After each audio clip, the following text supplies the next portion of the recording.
Enggak, itu kan penyakit hati, tapi kita nggak sadar. Itu yang saya sebut tadi, orang-orang yang jiwanya sakit. Kalau dibalik, orang yang curhat tentang rumah tangga, yarhamukumullah, saya selalu jawab begini, secara singkat. Renggangnya hubungan suami istri itu isyarat dari Allah bahwa hubungan kita dengan Allah juga sedang renggang. Ustadz, tapi saya sholat. Iya, sholatnya melepas kewajiban. Cek aja. Karena orang yang sholat itu pasti tenang. Kalau orang yang tenang bisa berpikir. Nah, pertanyaan saya, lagi diuji sama Allah bisa tetap tenang dan berpikir? Gak semua orang. Yang ada apa? Istri dan ibu, biar apa? Biar yarhamukumullah, biar bunda merasakan ketenangan jadi seorang ibu. Biar bunda mendapatkan ketenangan menjadi seorang istri. Kenapa begitu? Kalau bunda nggak tenang sebagai seorang ibu dan istri, jangan berharap rumah akan sakinah. Karena apa?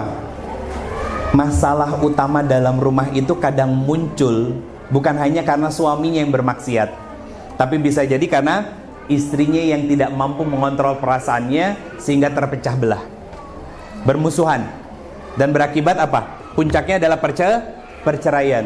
Pertanyaan saya, siapa yang tertawa?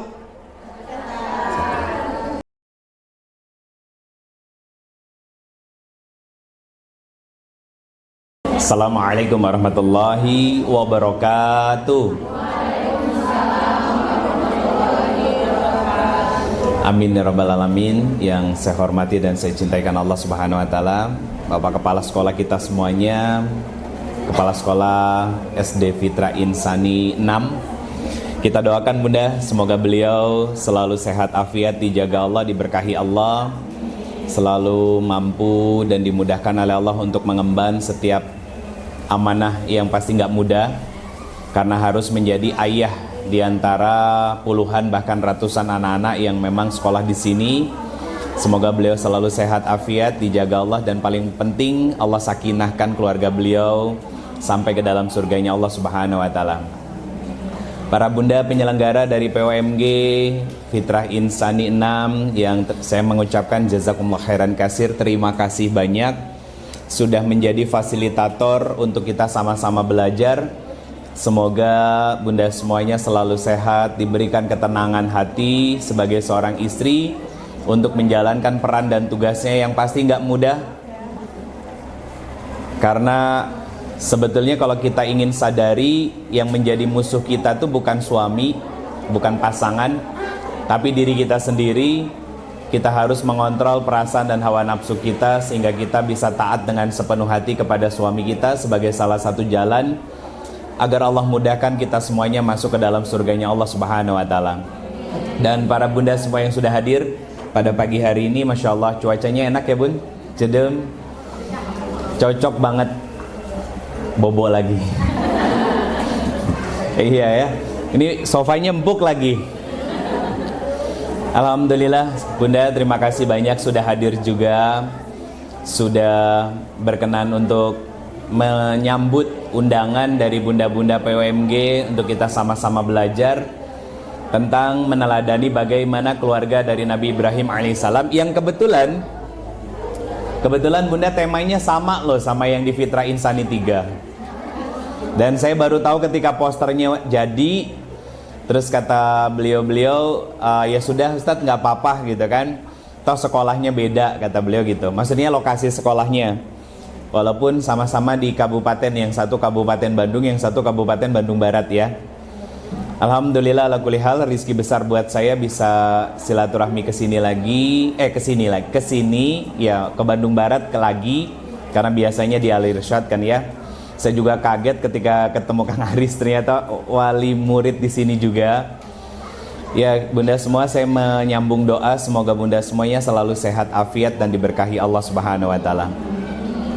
Bismillahirrahmanirrahim. Subhanallah wa bihamdi, subhanallahil azim. Adada khalqihi wa ridha nafsihi wa zinata arsyihi wa midada kalimatihi. Asyhadu an la ilaha illallah wa asyhadu anna Muhammadar Rasulullah. Allahumma salli ala Sayyidina Muhammad. Salamu alaika ya Rasulullahi sallallahu alaihi wasallam wa ala alihi wa ashabihi wa man tabi'ahum bi ihsan ila yaumiddin. Rabbi a'udzubika min hamazati syayatin wa a'udzubika rabbi ayahdurun. Subhanaka la ilma lana illa ma'allamtana innaka antal alimul hakim. Sadaqallahul azim wa sadaqa Rasulullah sallallahu alaihi wasallam. Alhamdulillah Bunda, puji syukur kehadirat Allah Subhanahu wa taala. Pagi hari ini Allah izinkan saya untuk menyapa, bersilaturahmi dengan para bunda-bunda salihah semuanya. Saya sedang menatap wajah-wajah indah ahli surganya Allah Subhanahu wa taala di pagi hari ini, yang saya tahu kenapa ada POMG, kenapa ada kajian seperti ini atas dasar inisiasi dan kegelisahan bersama pastinya sebagai orang tua.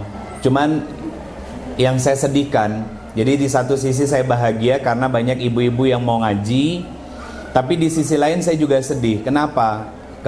Karena seharusnya yang ngaji seperti ini tuh bapak-bapak, bukan ibu-ibu. Apalagi kalau temanya meneladani parenting dari Nabi Ibrahim alaihissalam. Nabi Ibrahim itu kan seorang ikhwan, seorang ayah, seorang suami. Tapi nanti saya akan mengambil angle yang lain dari Sayyidatina Hajar sebagai seorang ibu, sehingga bisa melahirkan dan menghadirkan seorang anak yang sangat luar biasa. Bahkan dari seorang anak yang luar biasa ini lahir Nabi yang menjadi penutup dari semua Nabi, yaitu Rasulullah Muhammad Sallallahu Alaihi Wasallam. Itu biasanya kalau cara pandang saya begitu. Jadi nggak menyampaikan secara global, karena apa, audiensinya adalah para ummahat.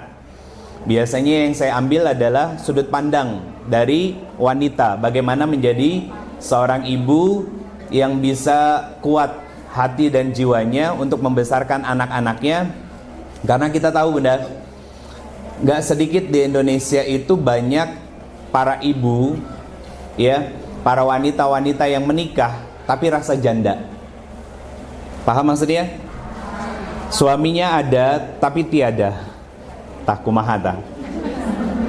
Betul kan? Sama seperti halnya banyak anak-anak yang orang tuanya ada tapi yatim. Karena apa? Bapaknya nggak bisa dekat sama anak-anaknya. Kalau kemarin di tanggal 31 saya ngisi di salah satu sekolah IT terfavorit di Bogor. Siswanya ada 1.700 Pak, satu sekolah itu. Alhamdulillah bapak ibunya ada, maksudnya ayah bundanya ada. Makanya temanya juga bagus, menegakkan kalimat Allah di rumah sehingga bisa melahirkan generasi Ansarullah. Artinya kita menghidupkan kalimat-kalimat Allah di dalam rumah, perintah-perintah Allah, sehingga nanti Allah lahirkan generasi yang salih dan salihah, yang kelak akan menjadi penolong agamanya Allah. Saya berharap itu juga bisa menjadi sebuah kesadaran kita dan kegelisahan kita bersama. Kenapa? Karena ibu itu madrasah Bunda, madrasah pertama. Walaupun sebetulnya yang namanya madrasah itu butuh kepala sekolah ya.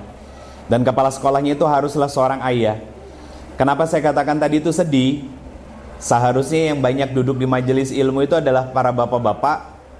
Karena kalau bapak-bapaknya mau ngaji, duduk di majelis ilmu, meluangkan waktu minimal weekend deh untuk duduk di majelis ilmu, saya katakan demi Allah, majelis taklim itu pasti akan mulai sepi. Nah sekarang kan majelis taklim menjamur di mana-mana Bunda. Satu kecamatan aja bisa ratusan majelis taklim. Yang orangnya lu lagi. Itu ratusan majelis taklim. Kenapa? Saya sadar dan saya mengamati bahwa itu kegelisahan para wanita, para ummahat, para istri dan para ibu, bahwa ternyata belajar ilmu agama itu penting. Cuman, ada cumannya. Terkadang para istri yang belajar ilmu agama pulang ke rumah mendadak jadi ustazah. Buat suaminya itu yang nggak boleh.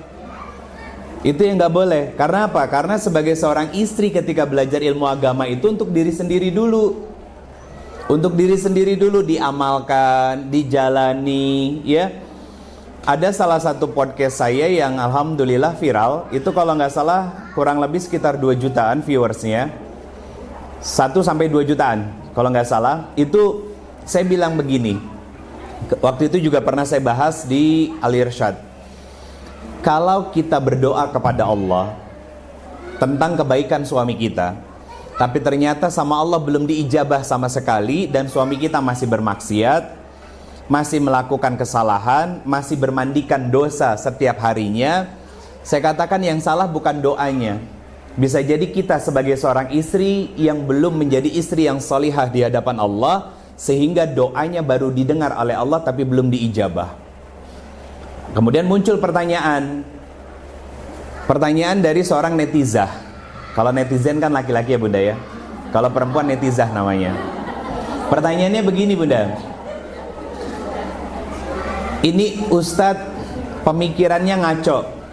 Dari mana ceritanya seorang istri yang mampu merubah seorang suami? Nah ini yang kita nggak paham sebagai seorang hamba.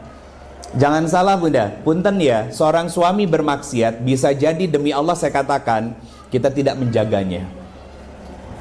Saya mau kita jujur bareng-bareng. Suami kita kerja ya sekarang. Pertanyaan saya sederhana, ada yang bisa menjamin suami kita yang lagi di kantor dan kerja itu atau lagi di lapangan matanya nggak jelalatan? Nggak ada. Kita bisa ngejaga pakai tangan kita? Enggak. Kita bisa ngejaga pakai mata kita? Enggak. Kita bisa ngejaga pakai mulut kita? Enggak sama sekali. Sudahlah kita terbatas, nggak bisa menjaga mereka. Doanya pelit. Betul kan? Pelit kita berdoa sama Allah. Apa doa kita? Tekstual, Rabbana hablana min azwajina wa dzurriyyatina qurrata a'yun waj'alna lil muttaqina imama. Selesai. Betul kan? Kalau doa tuh yang spesifik bunda, spesifik kayak doanya Nabi Ibrahim alaihissalam, nanti saya bahas ya tentang susunan dan urutan dari bagaimana pola Nabi Nabi Ibrahim alaihissalam ini membentuk keluarganya. Doa itu begini bunda, saya bukan ngajarin ya, tapi doa itu kayak curhat sama temen. Duduk di atas sejadah, selesai sholat duha, masih pakai mukena, masih punya wudhu, diawali dengan istighfar dulu. Sampai suara itu akhirnya gemeter. Kenapa? Karena hati juga ikutan. Jadi bukan cuma mulut berdoanya. Kata Nabi SAW, Allah tidak akan mengijabah doa dari hambanya yang hatinya lalai. Itu catatannya. Kan kita ngedoa matanya merem, tangannya ngangkat, mulutnya komat kamit, tapi hatinya kemana-mana, pikirannya juga kemana-mana. Coba pakai doa yang sederhana begini. Ya Allah, saya adalah hambamu yang lemah. Tangan saya terbatas, mata saya tidak bisa melihat apa yang dilakukan suami saya di luaran rumah ya Allah. Saya tahu dalam baik sangka saya, suami saya sedang bekerja mencari nafkah dan harta yang halal untuk dibawa kembali pulang ke rumah. Maka saya titip ya Allah kepada Engkau yang maha melihat, maha menjaga. Tolong jaga suami saya saat bekerja mencari nafkah ya Allah. Jaga hatinya dari sesuatu yang Engkau tidak ridho dan aku pun tidak ridho. Jaga matanya agar tetap selalu tertunduk pada syahwat-syahwat yang halal saja, sehingga tidak menarik pada syahwat-syahwat yang haram dan lain sebagainya. Pernah doa begitu bun? Tara, jangan salahin siapa-siapa akhirnya. Jangankan lagi kerja begini, kadang ada laki-laki yang padahal di sampingnya istri, begitu cewek lewat digituin padahal cuma pakai isyarat kan. Terus kitanya apa? Ih papa jelalatan. Bukan salah siapa-siapa, salah kita. Karena apa? Kan suami istri itu pasangan. Pasangan berarti gini, ibaratnya saya mau ambil contoh. Ini gerigi, ya pokoknya gitulah ya. Nah ini kan ini masang apa? Ngisi sela-sela. Ini bagian dari istri, ini bagian dari suaminya. Kalau seorang istri nggak mengisi celah-celah ini, nanti diisinya sama siapa? Setan. Kenapa begitu? Rumah tangga itu diintip sama setan 24 jam, 7 hari, 30 hari sebulan. Nggak ada, mereka namanya istirahat, nggak ada. Nggak ada ganti shiftnya. Diintip sama mereka. Diintip siang, malam, pagi, sore, diintip bunda. Celah-celah untuk setan masuk, sehingga apa? Sehingga Quran surat kedua ayat 102, may yufarriqu nabihi bainal mar'i wa jauzi. Ya Allah, izinkan saya mengganggu rumah tangga itu sampai terjadi yang namanya perceraian. Jadi kalau udah diganggu, Akhirnya apa? Ribut kan? Iya kan? Apalagi konflik kan? Dan setan itu pinter, Bunda. Pinternya gimana? Membuat pasangan kita itu orang yang paling menyebalkan di muka bumi. So, yang salah siapa? Yang ambek siapa? Sahata? Itu setan. Makanya saya di awal tadi saya bilang, musuh kita tuh bukan pasangan kita. Mau seperti apapun dia, mau pikas sebelen, cilepeng gitunya. Saya mau tanya, yuk kita sama-sama sadar, siapa yang milih beliau jadi suami kita? Sadari dulu itu. Berarti kalau milih harus siap dengan konsekuensi. Apa konsekuensinya? Menerima segala kekurangan pasangan. Bukan malah mencaci maki pasangan karena melihat kekurangannya. Pertanyaan saya, suami kita pernah nggak nyaci maki kita tentang kekurangan kita? Jarang. Kalaupun ada itu 1-2, tapi rata-rata jarang. Saya nggak mau bilang nggak pernah, karena di luaran sana banyak laki-laki yang mencari-cari kekurangan istrinya untuk melakukan kemaksiatan. Banyak. Tapi kan suami kita yang hari ini bunda-bunda hadir itu kan jarang melakukan itu. Nah pertanyaan saya, kenapa sok neteli sama suami? Kan akhirnya apa? Muncul kan ribut konfliknya, seolah-olah suami kita itu adalah sumber masalah dan sumber ujian. Padahal hal sederhana Bunda, cerewetnya kita, gede ambeknya kita, ya, bawelnya kita, overthinkingnya seorang istri, curigaannya seorang istri, cemburuannya seorang istri, sensitifannya seorang istri. Pertanyaan saya, itu ujian buat suami bukan? Sadar tuh, kalau lagi ambek mance, itu yang dilawan Bun. Jadi setan itu tahu titik lemahnya kita sebagai seorang perempuan.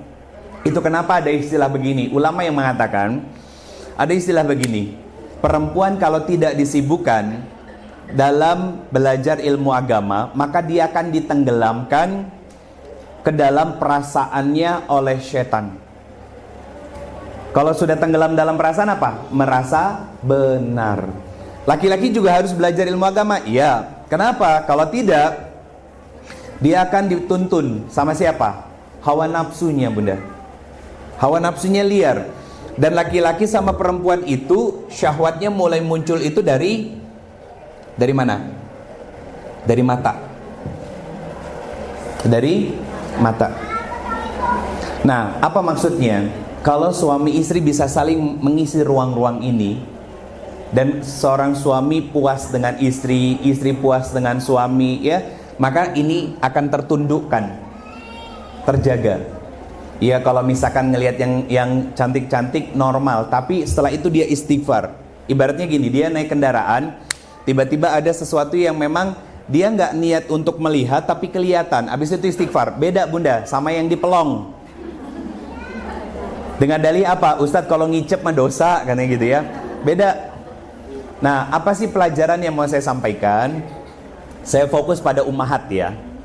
Saya nggak mau membahas lebih dalam dan lebih lanjut tentang seorang suami. Kenapa? Suaminya nggak ada, kecuali bapak kepala sekolah kita. Ya.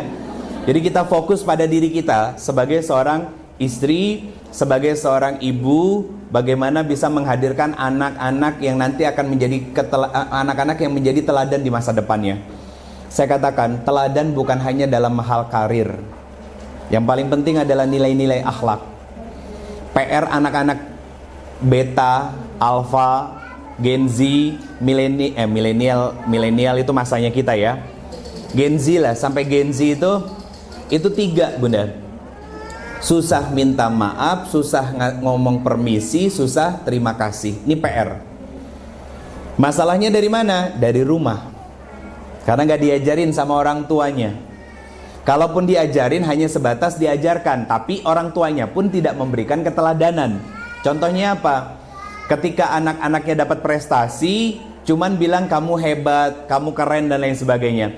Tapi nggak pernah bilang, nah makasih ya kamu sudah berjuang keras sehingga mendapatkan prestasi terbaik di sekolah. Betul kan? Itu apresiasi tertinggi dengan mengucapkan kata terima kasih ke anak kita.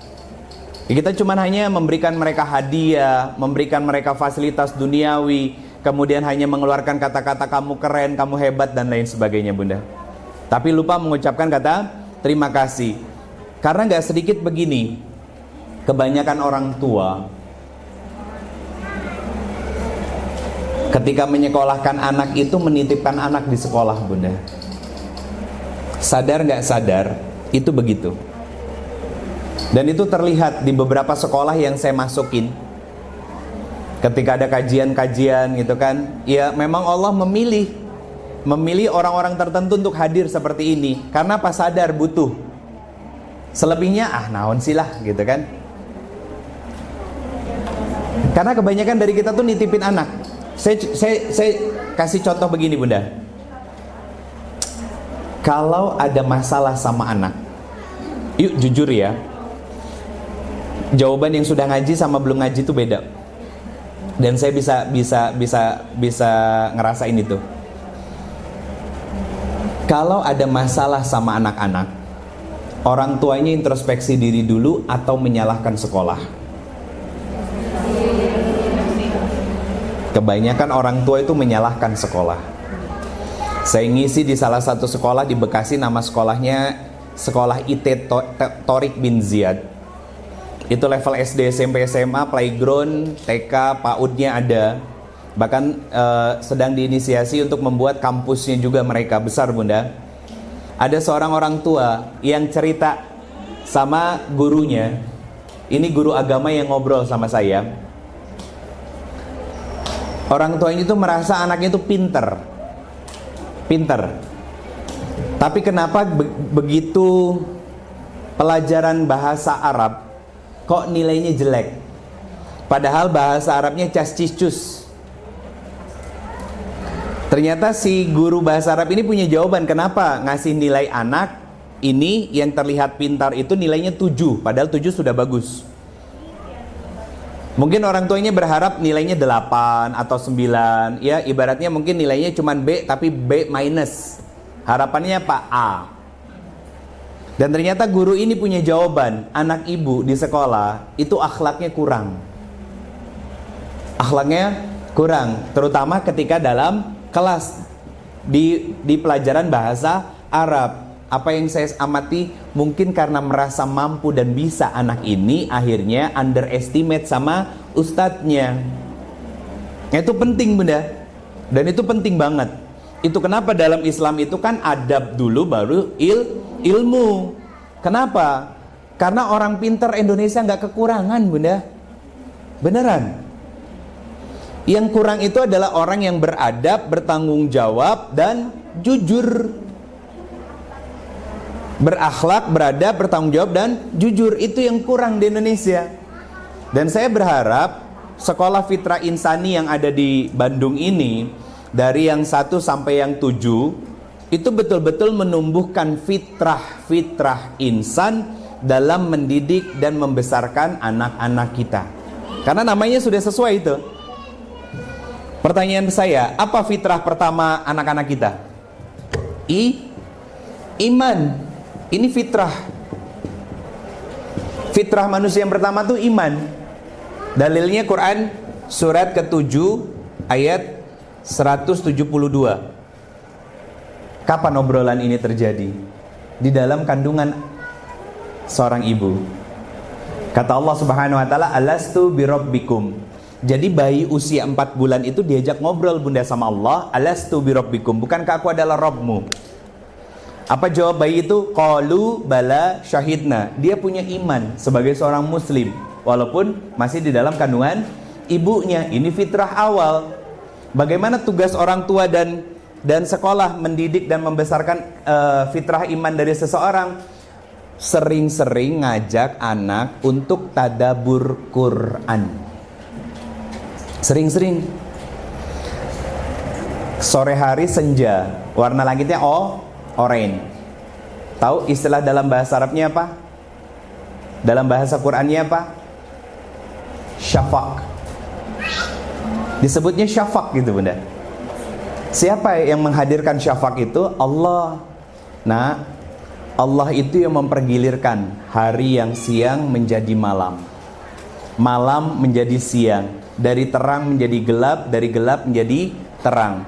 Kakak sebagai seorang anak pasti pernah ngalamin yang namanya sesuatu yang susah, ujian susah, tapi ada ujian yang gampang ya. Ketika ngerjain soal ada yang susah, ada yang gampang. Kayak gitu hidup juga sayang. Kamu belum ngerti sekarang, tapi artinya apa? Allah cuma minta kita untuk tunduk patuh sama apa yang menjadi pengaturannya Allah. Itu ngajarin iman. Contoh yang lain, nanamin tentang keimanan kepada anak-anak kita. Contoh lain, ada yang bisa menjamin anak kita ketika main sama teman-temannya mereka tetap sholat? Tidak ada. Kebanyakan orang tua ketika anaknya nanya, "Mah, kenapa sih aku sholat?" Kewajiban nak, Allah yang perintahkan. Saya katakan demi Allah, anak itu keluar nanti sama teman-temannya, punya circle atau teman-teman yang mereka nggak sholat. Ketika dia mau sholat, dia bilang sama temannya yang punya rumah, misalkan, "Aku mau sholat dulu, yuk sholat bareng yuk." Apa kata teman yang punya rumah? "Aku mah nggak sholat, papi sama mami aku nggak ngelarang kalau aku nggak sholat." Akhirnya anak yang mau sholat itu bisa nggak sholat. Harusnya dia yang mewarnai, tapi dia terwarnai. Kenapa? Karena imannya lemah. Dia cuma dapat doktrin dari orang tuanya bahwa yang namanya sholat itu perintah Allah. Putri saya usia 6 tahun bunda, waktu usia 6 tahun, sekarang sudah masuk 11 tahun ya. Pernah nanya sama saya, "Ayah, kenapa sih kakak harus sholat?" "Sayang, Solihah, kakak dari usia 3 bulan udah sering diajak sama ayah sama bunda pulang ke rumah omah dan datu orang tua saya di Lampung. Waktu itu kakak belum ngerti, kakak belum paham. Nah, ketika kakak udah mulai paham, mulai ngerti, kakak kan bisa mempersiapkan barang-barangnya sendiri, bajunya, gamisnya, pakaian dalamnya, ya, dan lain sebagainya. Iya ayah, kakak yang nyiapin sendiri." Nah, pertanyaan ayah, "Apa itu?" "Ya baju ganti." "Bukan sayang, itu namanya bekal." Sama kayak ayah bawa mobil. Kalau mobil harus diisi bensin, nanti bayar tol, maka ayah harus punya tambahan bekal tambahan apa? Cicis. Kalau cicisnya nggak ada, nggak bakalan sampai. Bensin habis, nggak bisa beli bensin. Terus etolnya kosong, nanti nggak bisa keluar dari pintu tol. Kenapa? Kan nggak mungkin. "Punten, saya Ustadz Ridho pengen lewat," kan nggak boleh gitu ya. Ketawa dianya. Nah, itu bekal. Sama, kenapa kita harus sholat dan harus dijaga sholatnya? Karena sholat adalah bekal utama kita sebelum kita ketemu sama Allah. Kalau sholatnya nggak dijaga, nggak selalu dikerjain, maka jangan berharap kita bisa ketemu Allah. Kalau nggak ketemu Allah, tempatnya bukan di surga, tapi di neraka. Sekarang ayah mau tanya, kakak mau masuk surga apa neraka? Mau masuk surga ayah, jangan pernah tinggalkan sholat ya nak. Nanamin iman itu namanya. Pernah ngobrol begitu sama anak-anak kita? Itu PR kita bunda. Itu PR kita. Saya tahu mungkin bunda ya, ada yang LDM, mungkin ada yang LDM, saya nggak mengidentifikasi, saya juga nggak tahu datanya seperti apa. Yang long distance married, punya suami PJKA, tahu PJKA, pulang Jumat kembali Ahad. Ya suaminya kan di luar kota, misalkan di Jakarta atau dimanapun gitu ya. Karena kan arah mau ke sini kan gampang, turun di tol bisa bunda, ya kan? Punya suami yang PJKA atau bahasa sederhananya LDM, berarti kan di rumah sendiri.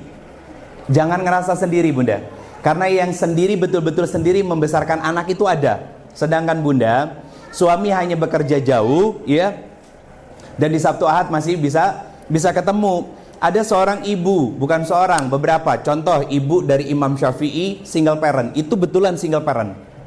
Imam Ahmad, Imam Syafi'i, Imam Ahmad, Imam Bukhari. Ini single parent semua. Dan lihat bunda, karena keteguhan beliau dan berkomitmen untuk membesarkan anak, itu jadi ulama semuanya.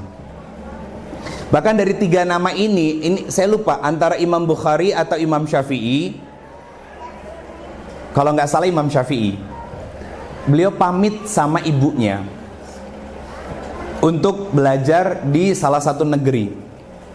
Karena dulu peradaban Islam itu berpindah ke situ. Sumber ilmu di situ, di Baghdad. Nah, akhirnya apa? Kata ibunya, "Nak, berangkatlah kamu, ya. Pulanglah jadi ulama besar. Kalau bisa, nggak usah pulang, nggak apa-apa, nanti kita ketemu di surganya Allah Subhanahu wa taala." Kata ibunya. Kata ibunya, jangan bayangin kayak sekarang ada Wus, bisa naik mobil dari pinggir tol, biasanya kan prima jasa gitu ya, dan lain sebagainya. Jangan mikir begitu, Bunda. Itu jalan kaki dari sekarang Arab Saudi menuju ke Baghdad, Irak. Itu berbulan-bulan, Bunda. Apa kata ibunya? Kata ibunya, pulanglah menjadi ulama. Kalau perlu nggak usah pulang pun nggak apa-apa, nanti kita ketemu di surganya Allah Subhanahu wa taala. Itu seorang ibu, karena saking pengennya anaknya jadi ulama. Makanya ada perkataan begini, Bunda, dari seorang ulama Indonesia, Allahu yarham. Beliau sudah meninggal dan dimakamkan juga di Ma'la, di salah satu tempat pemakaman yang di dalamnya ada makam dari Sayyidatina Khadijah. Ulama ini mengatakan begini, lebih baik kita menangis karena mengantarkan anak-anak kita ke pesantren, ya, untuk mereka belajar ilmu agama agar mereka mengenal Allah dan Rasulnya, daripada di akhirat nanti tangisan itu terjadi karena menyesal tidak pernah mengajarkan anak-anak kita tentang ilmu agama. Dan saya rasa bunda-bunda sudah benar dan sudah tepat menyekolahkan anaknya di sini. Sekolah IT punya kegelisahan, ya. Kalau dibilang plus minus, setiap sekolah ada. Jangan cari yang sempurna. Justru malah sempurnakan apa yang kurang itu di rumah untuk menguatkan pondasi yang sudah kita ajarkan. Jangan kebanyakan komplain, Bunda. Kan kita kan kadang kalau kurang dikit gitu kan, apa-apa bayar. Kalau pengen gratis, ajarin sendiri di rumah. Kan di sini kan ada guru. Betul kan?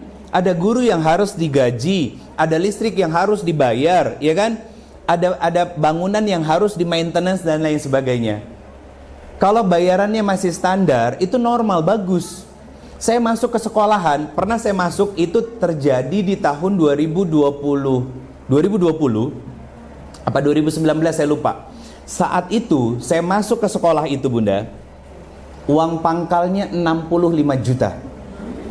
Kaget kan? Dan saat itu 2019 itu SPP-nya sudah 3,5 juta sebulan, Bunda. 3,5 juta, kebayang kan? Dan Masya Allah, guru-gurunya itu beberapa guru saya dapati beliau pulang pakai motor biasa. Yang laki-laki pakai motor-motor yang laki-laki yang kopling, yang perempuannya pakai motor matic. Anak muridnya pakai moge. Apa pelajarannya? Apa pelajarannya? Ternyata sekolah bagus itu nggak menjamin perilaku dan akhlak anaknya. Kalau cuman pengen memperbagus casing, Bunda, itu bagus. Tapi kalau pengen menghadirkan nilai-nilai kedekatan dan kecintaan kepada Allah dan Rasulnya, maka pilihlah sekolah yang punya kegelisahan yang sama. Dan insya Allah di sini menjadi salah satu tempat kebaikan itu akan, tunas-tunas kebaikan itu akan bermunculan, Bunda. Nah, jangan pokoknya gini, Bunda, saya cuma titip pesan. Jangan sampai kita sebagai orang tua, satu, jangan banyak menuntut kepada sekolah, dan jangan terlalu banyak komplain kepada sekolah. Apalagi dalam proses pembangunan seperti ini. Tadi kepala sekolah kita juga sudah meminta maaf kalau banyak material dan lain sebagainya, karena memang proses membangun. Karena pendidikan itu memang proses membangun, Bunda. Yang ketika kita tanam satu hari, nggak mungkin besok lusa langsung panen. Dan ini kan bisa membangun dari mana? Dari setiap siswa yang masuk, dari uang pangkal yang dititipkan. Untuk apa? Untuk bangunan dan memperbaiki fasilitas yang ada. Saya bukan jadi marketing dari Fitrah Insani, nggak ada sama sekali, Bunda. Ya, saya hanya pengen menyampaikan, menguatkan para istri, kita sebagai orang tua. Saya sebagai orang tua juga, saya bersyukur. Saya dapat rizki dari Allah, menyekolahkan anak saya di salah satu sekolah yang kebetulan dari tahun pertama sampai sekarang menjelang naik tahun ke kelas 6 gratis 100%. Gratis. nggak ada pungutan biaya apapun, nggak ada pungutan biaya apapun. Terus bagaimana para orang tuanya? Diedukasi tentang yang namanya wakaf, memberikan harta terbaik untuk terlibat di dalamnya. Wakaf itu bisa berupa materi dan bahkan membangun wakaf produktif juga, yang akhirnya apa? Hasilnya menjadi bensin untuk proses pendidikannya. Akhirnya apa? Kepedulian sosialnya dibangkitkan, Bunda. Nah, kalau kita kan seperti ini, kadang bayar sedikit komplain, bayar sedikit komplain. Please, kalau pengen yang gratis, ajarin didik sendiri di rumah. Rudet pasti. Stres kan? Kenapa? Nah, ini juga jadi PR nih buat para guru juga. Apa PR-nya? Kadang ngedidik anak orang bisa sabar, ngedidik anak sendiri malah bukan susah. Kita sendiri yang terlalu berekspektasi sama anak kita sendiri. Jangan karena ngelihat banyaknya anak di sekolah itu pada nurut-nurut sama kita, giliran anak di rumah susah diatur. Gampang kok, Bunda. Kita ngomongin iman, apa turunannya? Salah satunya adalah cek harta yang dimakan. Bukan hanya dari kita sebagai seorang istri yang bekerja, tapi juga suami. Pastikan halalan toiban. Ngedidik anak tuh sampai ke situ. Kenapa bab ini yang saya bahas lagi? Yuk kita buka dulu nih. Doa dari Nabi Ibrahim alaihissalam di Quran surat Al-Baqarah surat kedua ayat 128.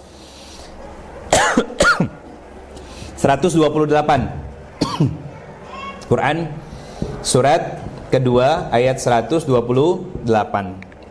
Kalau ada yang buka mushafnya, Bunda, kita buka dan kita baca bareng-bareng.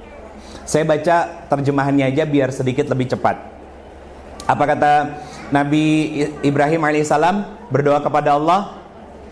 Ya Tuhan kami, jadikanlah kami berdua orang yang tunduk patuh kepadamu. Satu, jadi orang tua yang taat.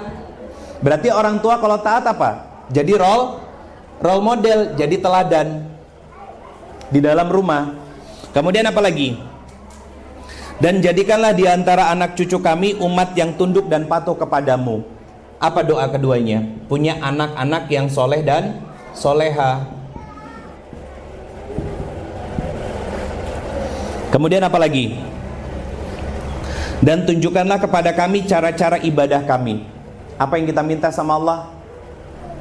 Kita minta kepada Allah agar diberikan taufik dan hidayah untuk mudah beribadah. Mudah beribadah. Selanjutnya apa? Serta terimalah taubat kami. Apa? Senang muhasabah diri. Kemudian yang terakhir, sesungguhnya engkau maha penerima taubat lagi maha penyayang. 4 poin yang sebetulnya penitik beratan poinnya itu ada di nomor 1, Bunda. Apa doa Nabi Ibrahim alaihissalam? Minta, ya Allah, jadikan saya bersama dengan pasangan saya menjadi orang yang taat dalam ibadah. Berarti kalau pengen punya anak yang soleh dan solehah itu dimulai dari diri kita sendiri, Bun. Tentang bagaimana dan seperti apanya nanti saya sampaikan. Saya tuliskan di sini 2. 1, Quran surat ketiga ayat 35 sampai 37. Dan Quran surat ke-31 Luqman ayat 12 sampai 19. Nanti saya bahas di situ. Kan kebanyakan kita gak peduli dengan kajian-kajian seperti ini. Padahal ini salah satu ikhtiar kita untuk jadi solehah sebagai orang tua. Kadang datang ke kajian itu ngelihat temanya dulu. Begitu temanya bagus, ini mah gue banget gitu, baru datang. Tapi bukan karena kesadaran memang butuh ilmu, bukan, Bunda. Nah, ini yang masih menjadi PR dan evaluasi diri kita. Padahal doa dari Nabi Ibrahim alaihissalam minta dirinya dan juga pasangannya. Siapa saat itu pasangannya? Sayyidatina Hajar dan Sarah. Untuk jadi orang yang taat dalam beribadah kepada Allah dan Rasulnya. Salah satu doa yang selalu dipanjatkan oleh Nabi Ibrahim alaihissalam adalah apa? Rabbi habli minas salihin. Itu di Quran surat Asy-Syafa'at ayat ke-100. Rabbi habli minas solihin. Dan itu bukan sehari dua hari bunda. Bukan hari ini minta, bulan depan ternyata istrinya datang bulannya terlambat, bulan depan gak datang bulan lagi, bulan ketiga baru ketahuan bahwa istrinya hamil. Enggak.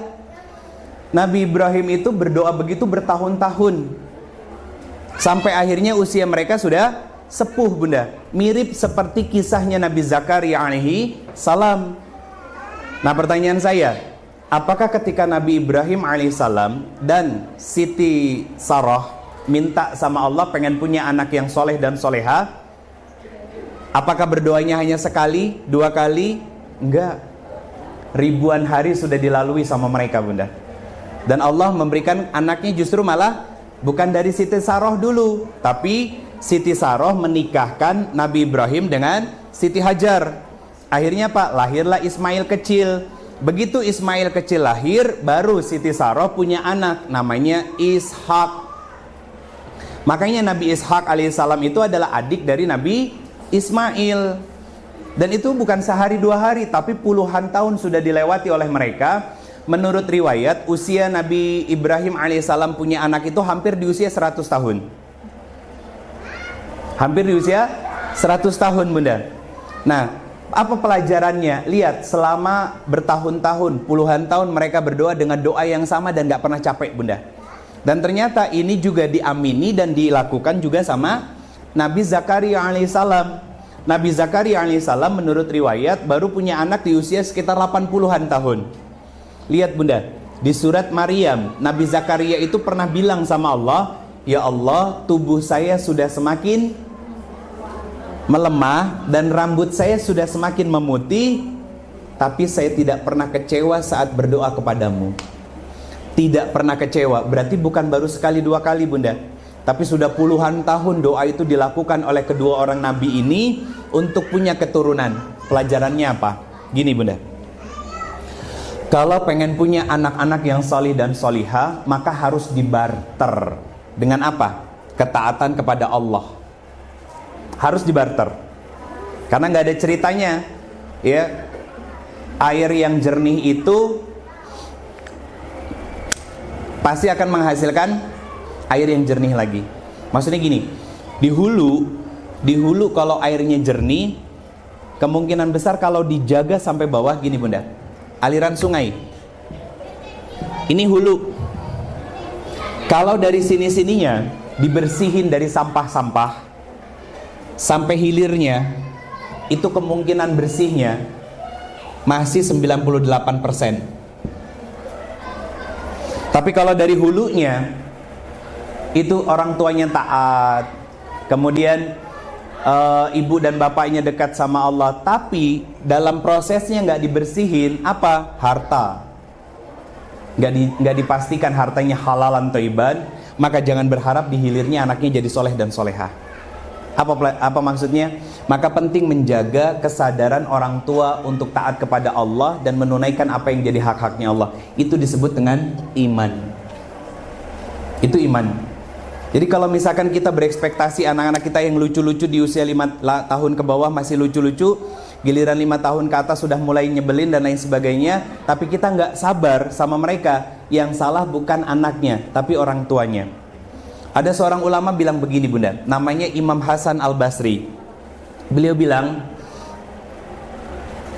kalau kamu melihat ada perbuatan dan sikap dari anakmu yang tidak kamu sukai, maka bertaubatlah kepada Allah dan berdoalah kepada Allah agar dicabut hukumannya dari Allah. Karena sikap yang tidak menyenangkan dari seorang anak itu adalah teguran dari Allah untukmu sebagai orang tuanya. Jadi kalau ada anak yang disebut sama orang tua zaman sekarang anak nakal, itu nggak ada bun. Itu nggak ada. Nah terus tiba-tiba kalimatnya muncul begini, Ustadz bagaimana dengan anak Nabi Nuh alaihissalam? Itu pengecualian. Buka di Quran surat Al-Anbiya, nanti ya dikaji ayat per ayatnya, nanti ketemu ayat kata Allah hiburan kepada Nabi Nuh, dia bukan keturunanmu. Kata Allah, Kan'an itu dihibur oleh Allah karena Nabi Nuh alaihissalam sedih bunda. Salah satu anaknya nggak ikut ke dalam perahu, tenggelam bersama dengan istrinya yang nggak mau taat kepada Nabi Nuh alaihissalam, apa kata Allah? Dia bukan keturunanmu. Itu maha adilnya Allah, Bunda. Biar nggak dijadikan sebagai sebuah senjata bahwa tuh lihat tuh anak Nabi Nuh aja durhaka. Bukan, ketahuan orang yang nyolot begitu nggak tahu konteksnya dan nggak pernah baca Quran beserta tafsir-tafsirnya. Sederhana kok, Bun. Biasanya suka judging orangnya, suka ngejudge. Padahal Allah sendiri sudah menghibur Nabi Nuh alaihissalam, hatinya yang saat itu sedih, bahwa dia bukan putramu, dia bukan keturunanmu. Buka surat Al-Anbiya nanti. Saya nggak sebutkan ayatnya sengaja, biar dibuka sama Bunda ayat per ayatnya. Kenapa? Ada beberapa kisah Nabi di surat Al-Anbiya itu, termasuk Nabi Nuh alaihissalam. Itu pelajaran buat kita. Berarti apa? Tidak ada pengecualian di sisi Allah, kecuali fokus kita untuk menjadi orang tua yang solih dan solihah. Terkhusus Bunda sebagai seorang ibu, itu menjadi istri yang solihah, menjadi ibu yang solihah. Kenapa? Karena perempuan itu punya musuh utama yang namanya perasaan. Saya mau tanya, Bunda sudah betul-betul mencintai anak? Jawab jujur, nggak apa-apa. Ayo, kita jawab jujur ya. Sudah merasa mencintai anak-anak? Sudah, ya. Sudah ngasih jajan, beliin baju terbaik ya. Itu perasaan namanya. Sudah merasa mencintai anak-anak kita. Pernah nggak nanya sama mereka-mereka yang usianya sudah mulai ngerti di SD, nak, kamu ngerasa dicintai mamah nggak? Beda jawabannya. Beda. Betul kan? Beda, Bunda. Kalau mencintai itu kan memberi, iya kan? Nah pertanyaannya gini, anak kita yang kita beri selama ini itu merasa bahwa apa yang diterima dia itu adalah cinta dari ibunya, atau hanya klaim dari seorang ibu kepada anaknya? Karena nanti yang ditanya itu bukan bunda kepada anak, bukan hanya bunda kepada anak, tapi juga anaknya akan ditanya bagaimana ibumu bersikap dan mencintaimu sebagai anaknya. Itu Bunda. Beda ya? Beda. Bunda sama. Bunda sudah, coba tanya sama suami. Coba tanya sama suami. Kan suami selalu bilang begini, papa tuh sudah mencintai mama, ngasih nafkah, ngasih uang bulanan, beliin skincare, ya, terus ngajak main, jajan. Tanya sama hati Bunda yang paling dalam, sudah merasa dicintai oleh suami belum? Beda, Bunda. Kalau seorang istri sudah merasa dicintai oleh oleh suaminya, berarti suaminya itu selalu menyediakan waktu untuk menjadi pendengar yang baik, menjadi sahabat akrab, bukan hanya seorang suami tapi juga teman untuk bercanda di rumah. Bukan suami yang kaku kayak kanebo kering, bukan Bunda. Yang diajak heri malah ih apa sih mah lebay, bukan. Kalau kayak gitu akhirnya perempuan mengalami yang namanya apa? Resistensi perasaan. Resistensi perasaan, akhirnya apa? Lihat yang terjadi. Lihat yang terjadi. Gambaran resistensi perasaan seorang istri itu begini. Mama kenapa sih kok dari pagi kayaknya manyun aja, lagi berantem ya sama papa? Iya tuh papa kamu nyebelin. Satu. Yang kedua, ini gambaran resistensi perasaan. Pertanyaannya semisal mirip kayak begitu. Terus kita sebagai seorang ibu jawab apa? Ya nak, mau gimana lagi, dah bapak kamu emang gitu. Dua. Itu resistensi perasaan. Bahasa sederhananya terpaksa bahagia. Akhirnya dampaknya apa? Dampaknya apa? Masalahnya sama suami, tapi tantrumnya ke anak. Nah, itu. Di sekolah ada psikolog ya? Ada BP ya, Pak? Ada psikolog? Ada psikolognya? Oh, kalau psikolog belum. Kalau ada psikolognya bisa ngantri tuh orang tua, Pak, untuk konseling. Iya, karena jangan dikira Bunda selama ini itu sama suami benar-benar bahagia, belum tentu. Kalau senang, iya. Senang punya segala sesuatu. Handphonenya ini Samsung S24, kalau enggak S23 atau S25, antara itu aja lah ya, gitu. Dibeliin sama suami gitu kan. Itu juga yang dipegang sama Bunda juga Samsung. Iya. Iya enggak. Saya cuma nebak aja sih, kalau benar alhamdulillah gitu kan. Terus beberapa yang saya lihat juga ada yang pegangnya iPhone dan lain sebagainya. Itu kesenangan. Itu kesenangan. Karena kebahagiaan seorang istri itu apa? Ketika diperhatiin, didengar, disayang, diajak ngobrol, bercanda receh, itu di dalam rumah tangga itu dianggap nggak penting, tapi penting bunda. Ngobrol yang nggak penting dalam rumah tangga itu dianggap penting. Nah, saya nggak mau membahas itu lebih dalam karena suaminya nggak ada. Saya cuma ingin memastikan hal-hal seperti itu pasti terjadi. Maksud saya itu, bagaimana mengantisipasinya? Sadar diri bahwa suami yang suami yang hidup bersama kita ini kita sendiri yang milih. Maka harus siap dengan yang namanya tadi konsekuensi. Berarti konsekuensi yang harus kita harus kita hadapi ini adalah salah satu ikhtiar kita untuk mengontrol perasaan seorang perempuan, bukan menghilangkan. Karena ini sunatullah. Allah memberikan aksesoris kepada seorang wanita berupa perasaan. Cuman kalau perasaan ini nggak dikontrol bunda, apa bentuk dampaknya? 1. Overthinking. 2. Gede ambek. Bener kan? Kenapa seorang istri gede ambek? Ketika ngelihat kekurangan dari suaminya dan sikap menyebalkan dari suaminya. Ini yang dikontrol perasaannya. Terus apa lagi? Selain gede ambek, apa lagi yang? Apa lagi? Hah? Anxiety. Udah parah banget itu ya. Bunda, tahu proses dari anxiety dari mana? Dari trauma, bunda. Traumanya seorang istri bisa sampai level anxiety. Nanti puncaknya setelah anxiety apa? Bipolar. Pernah ngelihat orang yang begitu? Atau jangan-jangan diri kita sendiri ya? Selain anxiety, kemana lagi? NPD, Narcissistic Personality Disorder. Itu penyakit-penyakit kejiwaan bunda, yang secara sederhana saya sebut dengan istilah ODGJ, orang dengan gangguan jiwa. Karena bunda, yang terganggu jiwanya itu bukan hanya orang yang berjalan gak pakai baju di pinggir jalan, tapi yang begini nih, yang rapi-rapi kelihatan solihah, itu banyak yang terganggu jiwanya. Itu tadi yang saya sebut dengan istilah resistensi perasaan. Saya bukan ngeledek. Coba ada yang mau komplain nggak dengan statement saya? Sok, nanti saya buktikan faktanya. Kenapa saya bilang begitu? Manusia laki-laki dan perempuan itu diciptakannya sama bunda, punya 3 unsur. Apa saja? Tubuh, jasad. Yang kedua akal, yang ketiga pikiran. Ketiga hal ini siapa yang menggerakkan? Buka Quran surat ke-91, surat Asy-Syam ayat 7 dan 8. Disebut dengan kata nafs. Apa nafs itu? Jiwa. Apa makanan jiwa manusia? Amal soleh. Nah, kenapa amal soleh jadi makanan utama? Karena gini bunda, semua unsur tubuh kita itu punya makanan. Tubuh makanannya makanan yang biasa kita makan. Akal kita makanannya apa? Ilmu pengetahuan. Nafsnya kita makanannya apa? Amal soleh.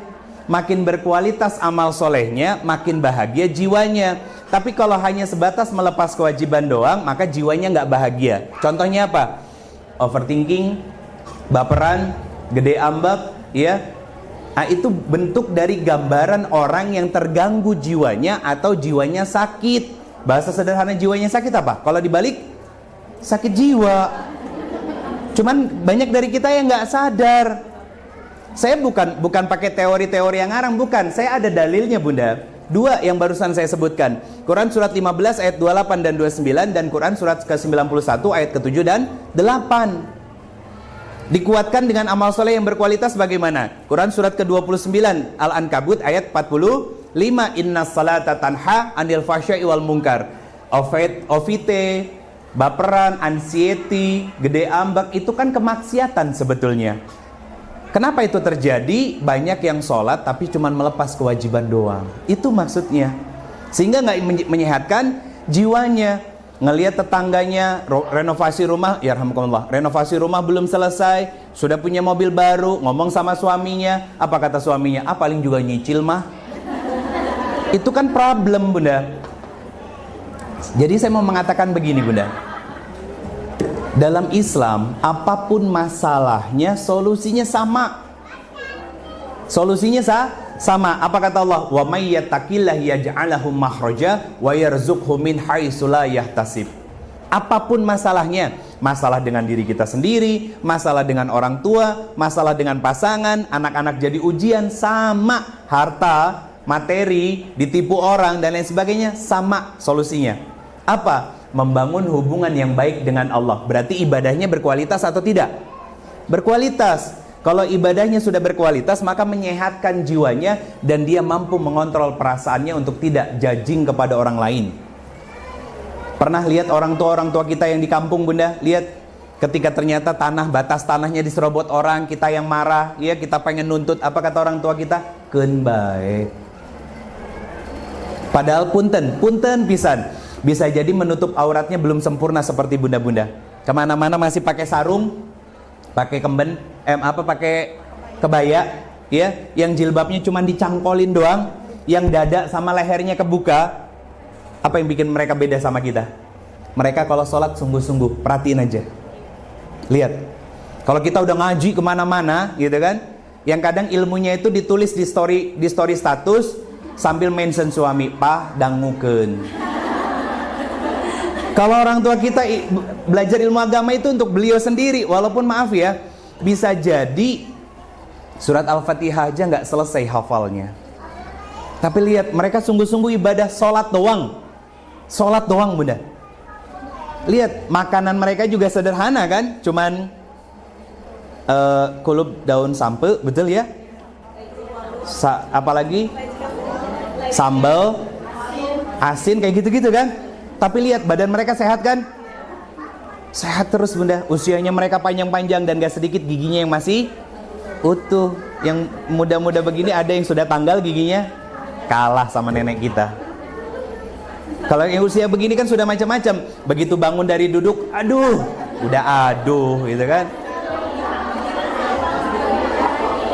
Iya kan? Itu PR, Bunda. Karena apa? Gini, apa kaitannya? Lihat, ternyata yang dilakukan sama nenek-nenek dan kakek-kakek kita dulu, itu polanya ada dalam Islam. Kata Nabi gini, kalau hati baik, maka jasad juga baik. Stres nggak mereka? Enggak.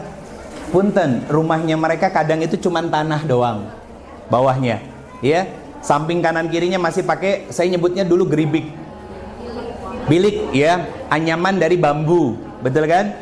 Atapnya cuma pakai anyaman misalkan dari daun aren, ya, yang kadang kalau hujan ada tetesan-tetesannya dan lain sebagainya. Lihat, mereka mensyukuri itu, iya, mensyukuri itu, Bunda. Kenapa mereka bisa mensyukuri itu? Karena imannya tumbuh sehingga hatinya bahagia, akhirnya jasadnya sehat walafiat.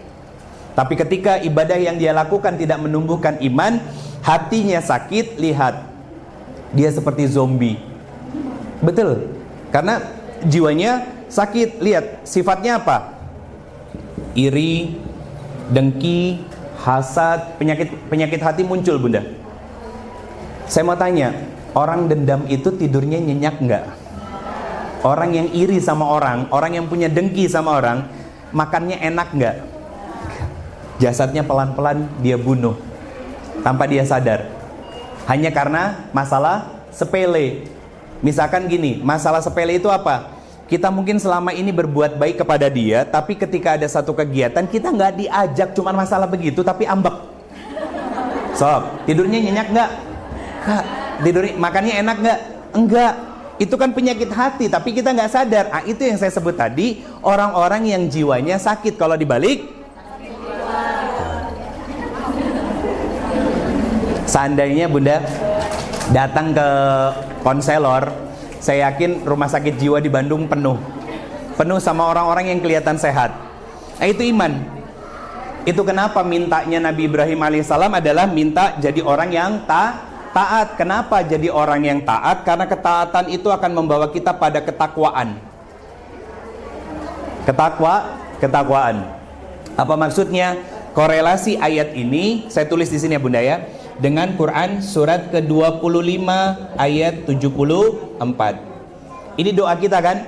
Rabbana hablana min azwajina, ya Allah jadikan diriku dan juga dan juga pasanganku dan keturunanku anak yang soleh dan soleha. Sederhananya kalau berdasarkan ayat, jadi keluarga yang takwa. Lil muttaqina imama, jadi orang-orang yang takwa dan menjadi pemimpin buat orang-orang yang takwa. Pertanyaannya, dimulai dari mana? Diri sendiri. Bangun kedekatan dengan Allah dulu bunda, sebagai seorang istri dan ibu. Biar apa? Yarhamukumullah, biar bunda merasakan ketenangan jadi seorang ibu, biar bunda mendapatkan ketenangan menjadi seorang istri. Kenapa begitu? Kalau bunda nggak tenang sebagai seorang ibu dan istri, jangan berharap rumah akan sakinah. Karena apa? Masalah utama dalam rumah itu kadang muncul bukan hanya karena suaminya yang bermaksiat, tapi bisa jadi karena istrinya yang tidak mampu mengontrol perasaannya sehingga terpecah belah, bermusuhan, dan berakibat apa? Puncaknya adalah perceraian. Pertanyaan saya, siapa yang tertawa? Itu yang 2 hari lalu saya posting itu videonya di Instagram saya bunda. Setan yang tertawa. Tahu job dia setan selain hanya membuat kita cinta sama dunia, membuat kita tidak percaya bahwa Allah itu ada dan pertolongan Allah itu dekat. Betul kan? Apa maksudnya? Saya selalu menjawab begini bunda, kalau ada orang yang curhat tentang rumah tangga, yarhamukumullah, saya selalu jawab begini secara singkat, renggangnya hubungan suami istri itu isyarat dari Allah bahwa hubungan kita dengan Allah juga sedang renggang. Ustadz, tapi saya sholat. Iya, sholatnya melepas kewajiban, cek aja. Karena orang yang sholat itu pasti tenang. Kalau orang yang tenang bisa berpikir. Nah pertanyaan saya, lagi diuji sama Allah bisa tetap tenang dan berpikir? Gak semua orang. Yang ada apa? Gelisah, marah-marah, jengkel, kesel, sedih, dan lain sebagainya. Betul kan? Pertanyaan saya, semua perilaku itu dari Allah apa dari setan? Setan. Pertanyaannya saya selanjutnya, kenapa setan membuat kita sedih, gelisah, dan gak yakin pertolongan Allah itu dekat? Karena pagar rumah kita di dalam hati sedang terbuka. Apa pagernya? Ketaatan kita kepada Allah, sehingga menjadi hamba yang bertakwa. Kalau ini diperbaiki, pagarnya nutup. Pagarnya nutup, terus bentuknya tinggi. Kira-kira hewan bakal masuk nggak punya pagar yang bagus, tinggi? Enggak. Setan masuk nggak? Enggak. Setan ngeganggu kita nggak? Enggak. Akhirnya apa? Karena nggak ada gangguan setan, apa yang kita rasakan? Tenang. Itu kata Quran. Apa kata Quran? Iblis itu tidak akan pernah bisa menggoda dan mengganggu hamba-hambanya yang mukhlisina lahuddin, yang sungguh-sungguh dalam ketaatan kepada Allah. Kenapa? Karena Allah yang jaga bunda. Jadi bukan bunda yang menjaga suami, tapi Allah yang menjaga suami lewat kedekatan bunda kepada Allah. Bukan bunda yang menjaga anak, tapi Allah yang menjaga anak-anak, dimudahkan belajarnya lewat kedekatan bunda sebagai ibu kepada Allah. Itu rumusnya. Vertikalnya diperbaiki, maka horizontalnya Allah sempurnakan. Itu iman. Nah pertanyaannya gini, Ustadz, saya kan ini rata-rata insya Allah masih produktif ya bunda ya. Pabrik masih buka, masih bisa kemungkinan punya anak lagi insya Allah. Saya doakan bunda, nggak usah geleng-geleng. Nanti kalau tiba-tiba kejadian, itu rezeki dari Allah ya. Gitu. Pertanyaannya, yarhamukumullah, ini banyak yang pada bersin-bersin. Bapak tadi bersin-bersin juga. Ya Allah, ya Karim. Bunda, ini saya sebetulnya keringetan, baju dalam saya basah, tapi bukan haredang, dingin. Saya keringetannya dingin. Baru habis dibekam soalnya tadi pagi, habis subuh. Gak ada yang keringetan kan? Gak ada, berarti saya doang. Nah dari mana harus memulainya? Ini yang penting bunda, mau saya sampaikan sebagai bekal untuk pulang ke rumah. Yang pertama, Quran surat ketiga, Ali Imran ayat 35 sampai 37. Pertama, tentukan visi. Tahu visi? Tujuan. Tujuan apa? Tujuan punya anak tuh pengen apa? Kenapa ibu-ibu dari para ulama tadi itu anaknya bisa jadi ulama? Karena jelas tujuan beliau memiliki anak karena pengen punya anak-anak yang lebih baik dalam semua sektor kebaikan, terutama agamanya, daripada kita sebagai orang tuanya. Visinya jelas. Ini kisah siapa, Bunda? Kisah Imran sama istrinya namanya Hannah. Hannah lagi hamil. Hannah itu punya janji, punya nazar sama Allah begini, ya Allah, kalau anak saya laki-laki, maka saya akan jadikan anak laki-laki ini penjaga Baitul Maqdis. Itu kan tujuan.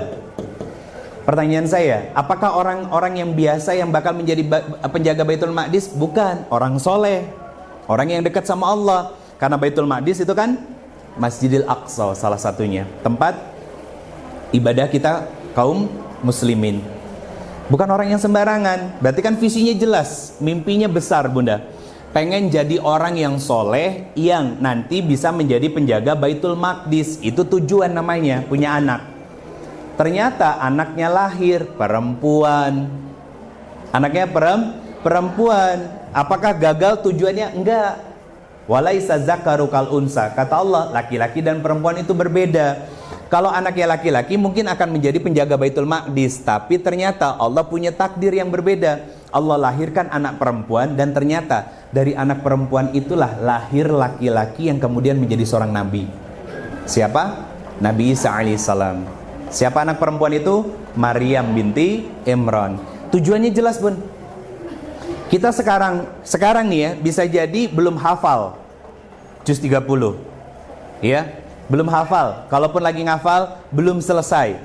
Kalaupun lagi belajar Quran, huruf hijaiyah antara ha dengan kho kadang suka kebalik. Misalkan dalam posisi seperti itu, saya katakan jangan sedih, didik anak kita. Salah satunya kan ikhtiarnya nyekolahin di sini. Itu sudah tepat.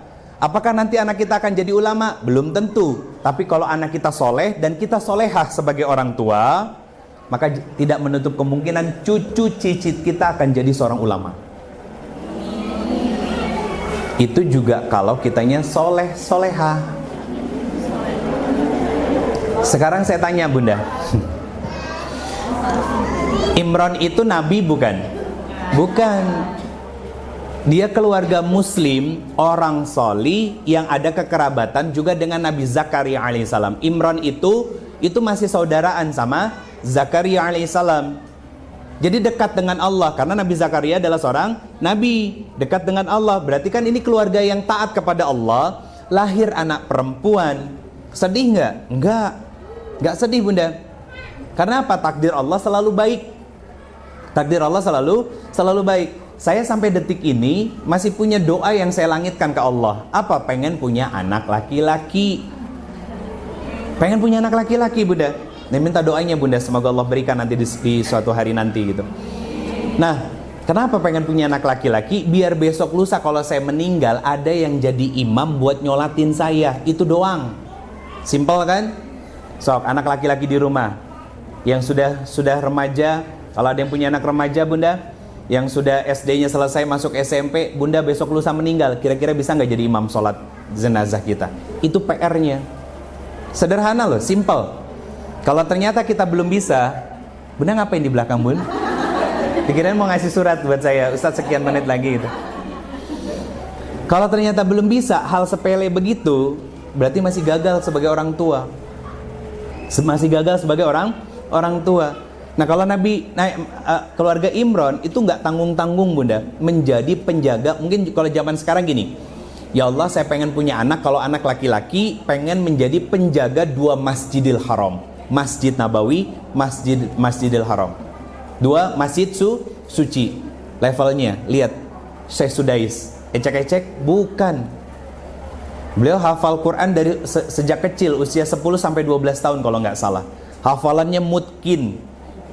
Usianya sudah kepala 6 tapi wajahnya masih terlihat muda. Kenapa? Karena cahaya yang muncul dari Al-Quran di dalam jiwanya.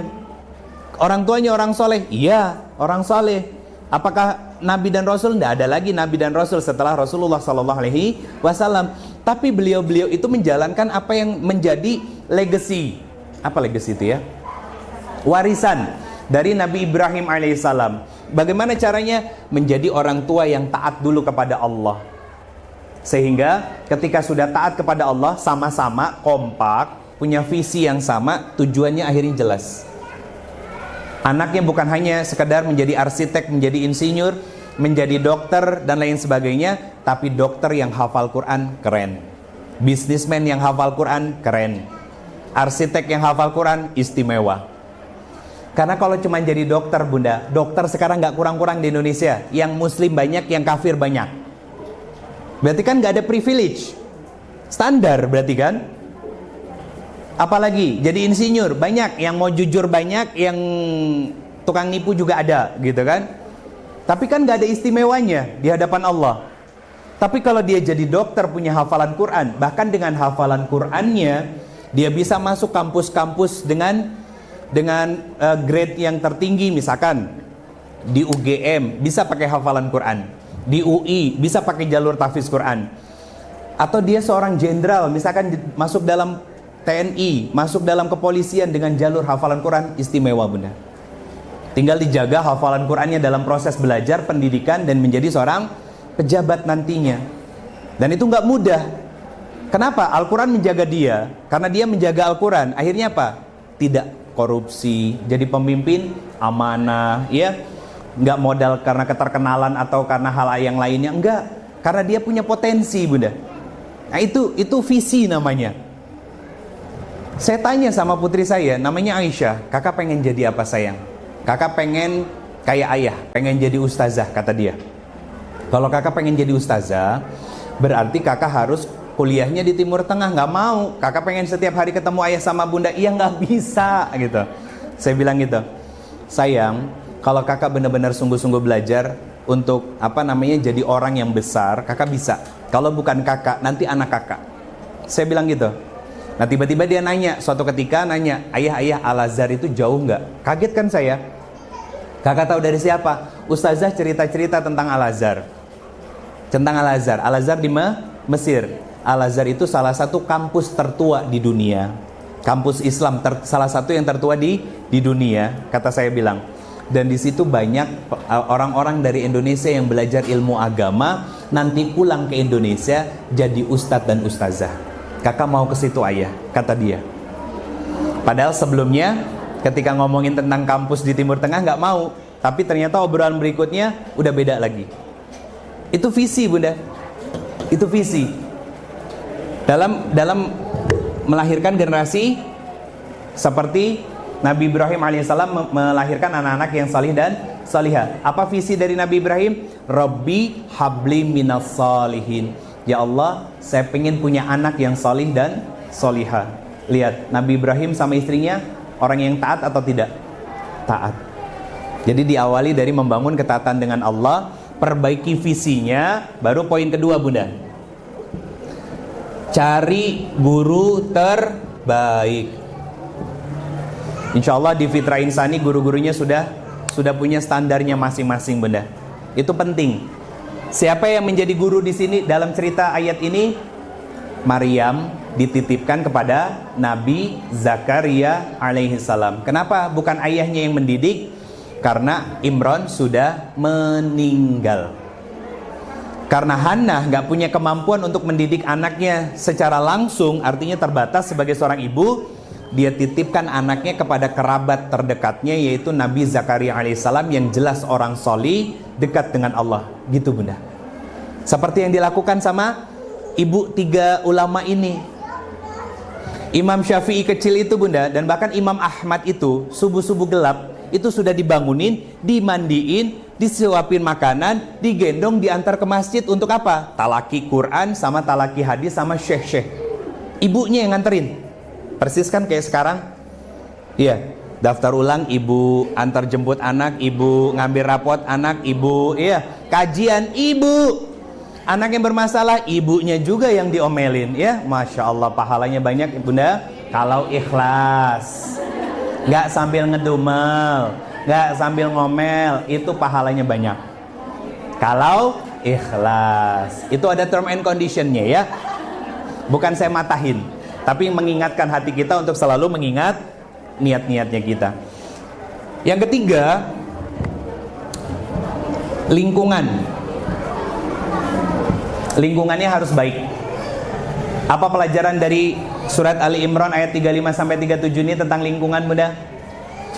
Maryam tinggal, beribadah, berdoa sehari-harinya di dalam tempat lingkungan yang kondusif, namanya mihrab. Mihrab. Salah seorang guru kita, beliau pernah berpesan begini, Bunda. Saya waktu itu ketemu di Bekasi. Beliau bilang, ini wasiat beliau berdasarkan ayat ini. Setiap muslim itu seharusnya punya mihrab di dalam rumah. Jadi nggak harus satu ruangan, nggak harus, Bunda. Samping tempat tidur, gelarin sejadah, simpan tasbih, ya, simpan Quran. Itu tempat apa? Untuk kita sholat, ngaji Quran, zikir, berdoa di situ. Maka jangan pernah bermaksiat di tempat itu. Itu jadi tempat yang paling mustajab di dalam rumah. Tempat paling mustajab di dalam rumah. Sama kan? Seperti raudhah. Raudhah itu kan dulunya adalah salah satunya mihrab dari tempat ibadahnya Rasulullah SAW. Menjadi surga di antara taman-taman surganya Allah di muka bumi. Yang berdoa di situ pasti dijabah sama Allah Subhanahu wa taala. Itu mihrab. Lihat Nabi Zakaria masuk bawa makanan, nanya sama Maryam, "Wahai Maryam, ini buah-buahan dari mana?" Jawaban Maryam apa? Dari Allah. Ini rizki dari Allah. Padahal buah-buahan yang dilihat itu adalah buah-buahan yang sedang tidak musim di tempat itu dan tidak pernah ada di tempat itu. Jadi dikirimkan sama Allah.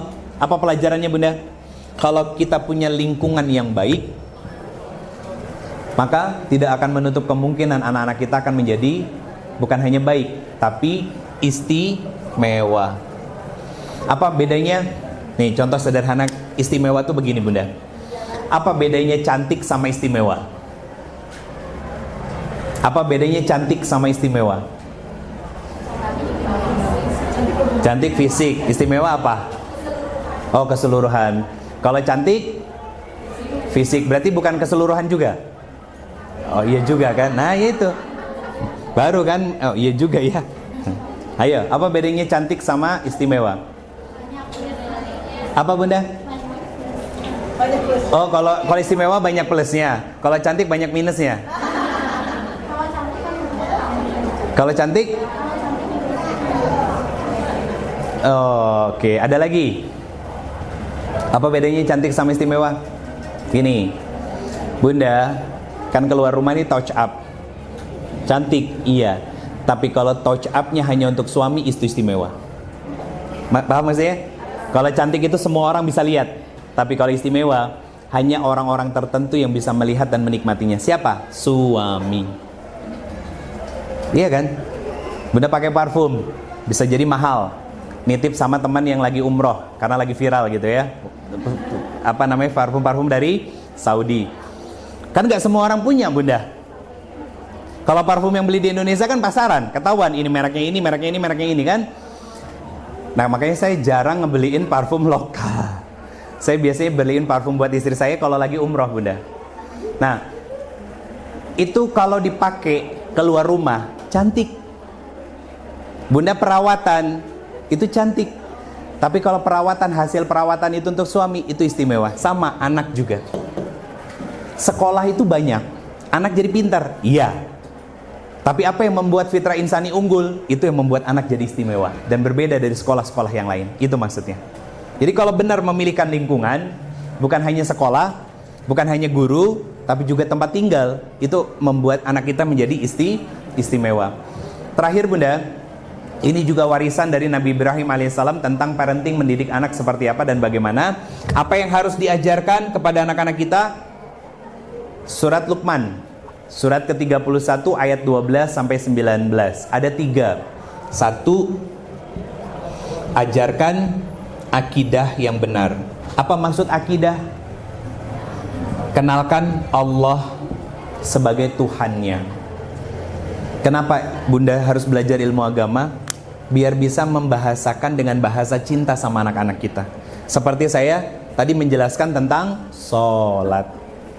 Jangan sampai kita dikenal sama anak kita hanya sebagai sebagai seorang ibu yang cerewet, galak, bawel. Jangan. Jangan bunda. Kan biasanya begitu. Kakak mah sama sih sebetulnya. Putri kami nggak mau belajar matematika sama bundanya. Kenapa? Bundanya suka gemesan. Suka gemesan.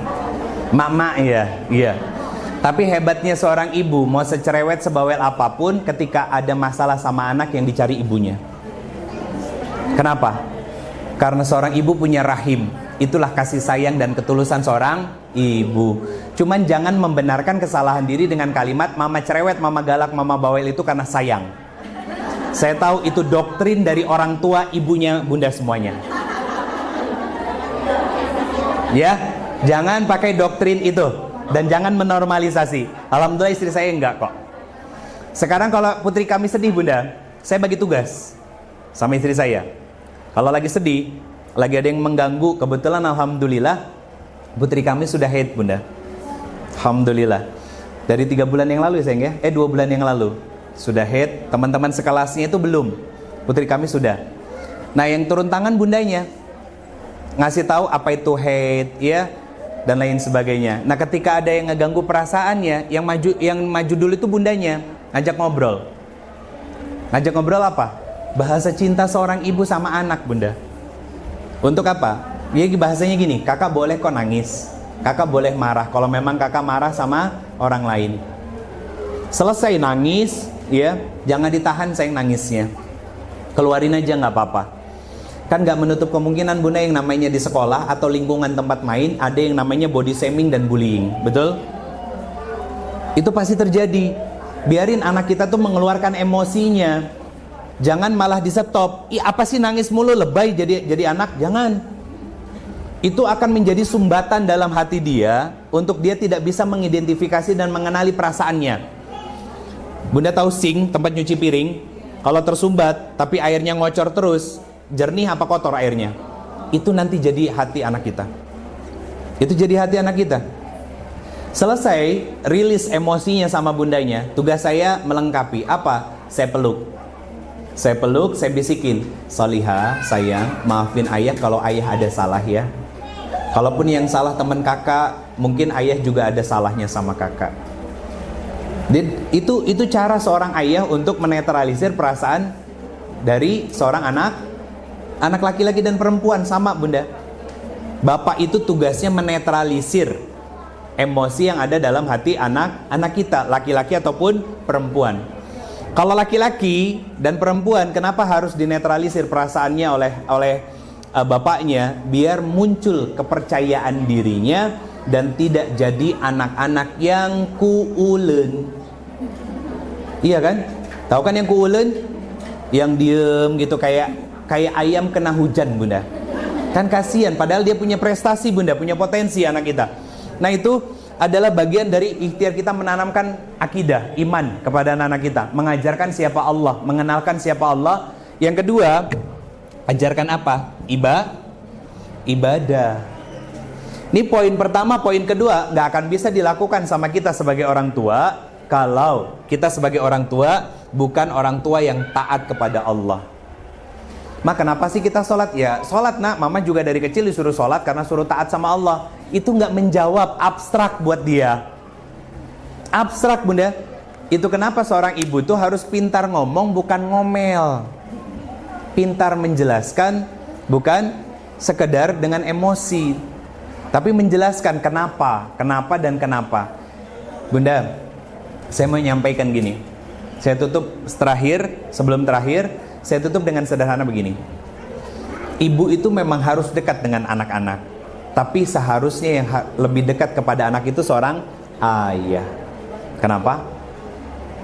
Karena di dalam Al-Quran itu ada 14 dialog antara ayah dengan anak.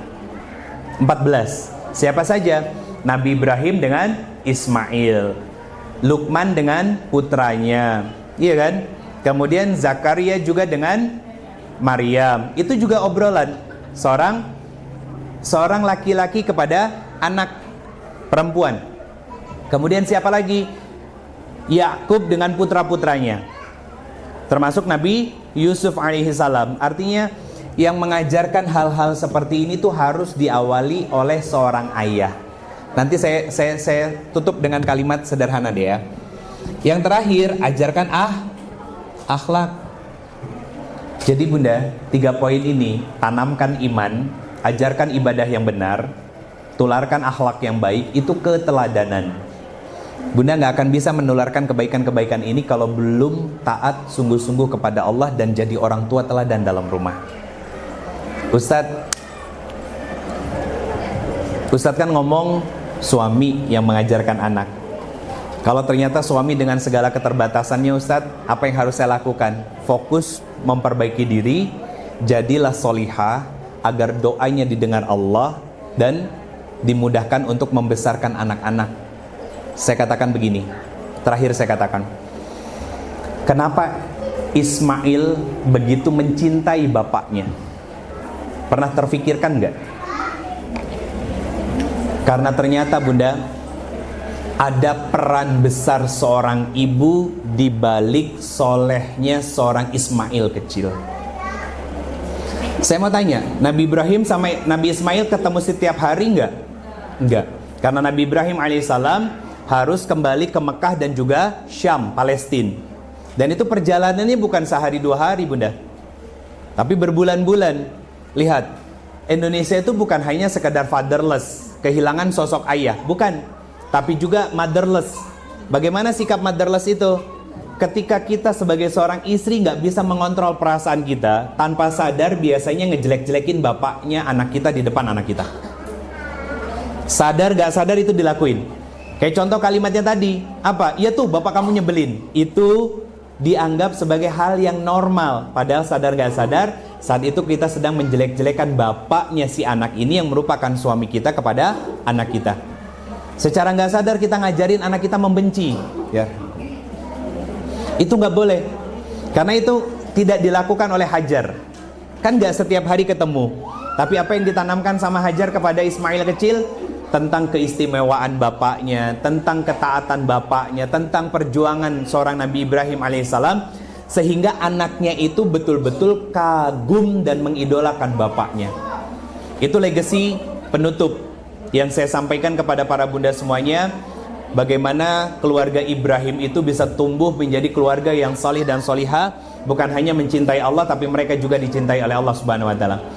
Ketika kita tidak bisa menghadirkan suami kita untuk terlibat dalam pengasuhan anak-anak kita, saya cuma titip pesan bunda, jadilah solihah agar bisa mengontrol perasaannya bunda sebagai seorang wanita, agar tidak terucap cacian atau umpatan atau kata-kata kasar yang menggambarkan tentang sifat dan sikap dari suami kita yang merupakan ayah dari anak-anak kita.